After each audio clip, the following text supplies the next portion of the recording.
আমি ইনক্রিজিং আর ডিক্রিজিং ফাংশনের অঙ্কগুলো বলছি।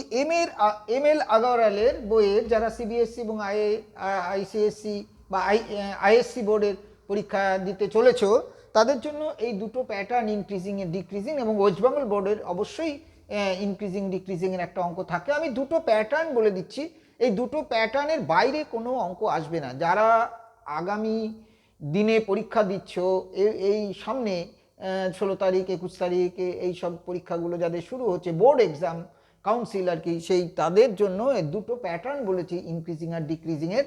তোমরা এই দুটো প্যাটার্ন যদি ফলো আপ করতে পারো এই প্যাটার্নের অঙ্কই আসবে। যদি আসে এখান থেকে তাহলে এই প্যাটার্নই অঙ্ক আসবে। আমি একটা অঙ্ক বলছি, তোমরা ফলো করো। এমএল আগরওয়াল বইয়ের অঙ্কটা বলছি।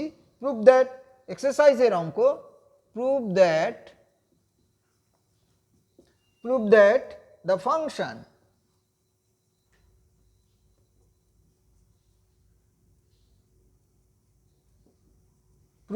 the function fx equals to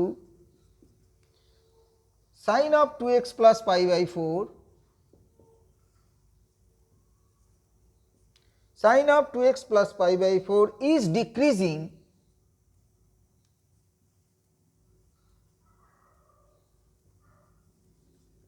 decreasing for, এবার বাউন্ডারি ওয়ালটা দেওয়া আছে 3 pi by 8 less than equals to x less than equals to 5 pi by 8, এটা প্রুভ করতে বলেছে।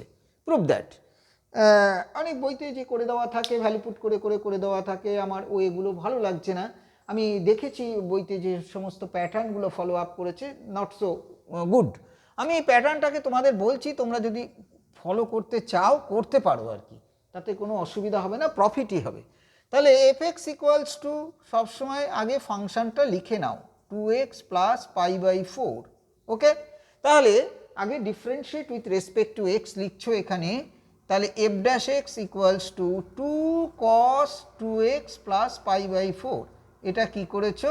Differentiate with respect to x, differentiate with respect to x, এটা আমি বক্সের মধ্যে লিখে দিলাম। এক্স এর রেসপেক্টে ডেরিভেটিভ করেছো। বলেছে ডিক্রিজিং ফাংশন হবে ফর এত। ডিক্রিজিং ফার্স্ট কোয়াড্রেন্টে তো পসিবল নয়, সেকেন্ড কোয়াড্রেন্টে কসটা কি হয়? নেগেটিভ হয়, আর থার্ড কোয়াড্রেন্টে পজিটিভলি মানে নেগেটিভ হয়ই কসটা, বাট ফোর্থ আর ফার্স্টে কসটা কখনো নেগেটিভ হয় না। তাহলে তোমার উদ্দেশ্য ডিক্রিজিং ফাংশন করতে গেলে তাহলে সেকেন্ড আর থার্ডের মধ্যে তোমার এটা থাকবে। কিন্তু কস এক্সের বাউন্ডারি ওয়ালটা কি হবে? কস এক্সের যে বাউন্ডারি ওয়ালটা সেটা তোমাকে ভালো করে জানতে হবে যে কস এক্সের boundary wall cos of 2x plus pi by 4, এই যে এর বাউন্ডারি ওয়ালটা -1 থেকে 0-র মধ্যে হয়। তা না হলে তো ডিক্রিজিং হতে না, নেগেটিভ হচ্ছে না।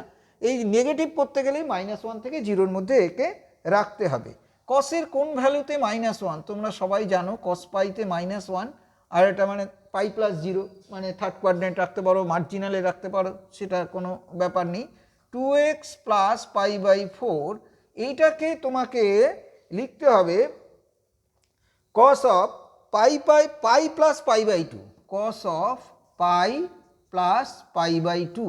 cos of pi plus pi by 2 মানেই হচ্ছে মাইনাস cos পাই বাই 2।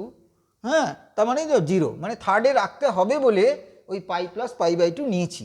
এবার কসটা ক্যান্সেল করে দাও, তাহলে পাই লেস দেন ইকুয়ালস টু, এটা কত বলো?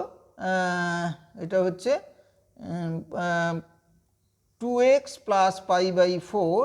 এক্সের বাউন্ডারি ওয়ালটা বলেছে ইজ ডিক্রিজিং ফর, হ্যাঁ এক্সের বাউন্ডারি ওয়ালটা দিয়েছে 2x plus pi by 4 less than equals to 3 pi by 2, pi plus pi by 2 মানে এইটা।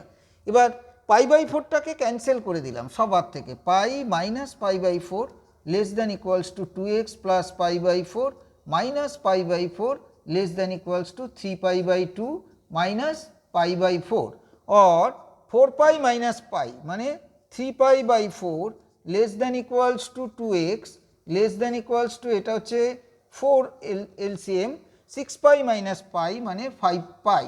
এবার এক্স এর ভ্যালুটা রেঞ্জটা চেয়েছে, তাহলে 3 pi by 8 less than equals to x less than equals to 5 pi by 8।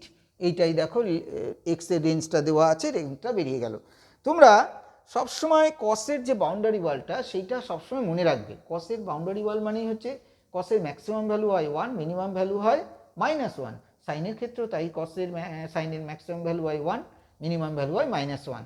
যেহেতু আমাকে থার্ড কোয়াড্রেন্টে রাখতে হবে তাই জন্য এই পাই প্লাস π/2 করেছি।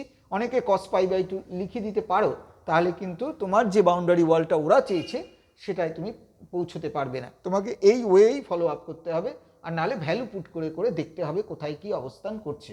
তোমরা ভ্যালু পুট করার অবস্থায় যাবে না, আমি যেটা বললাম সেটা ফলো আপ করো, এই প্যাটার্নটাকে লক্ষ্য করো, তাহলে দেখবে তোমাদের অঙ্কগুলো অনেকটা সাবলীল হবে। বাউন্ডারি ওয়ালগুলো জানতে হবে।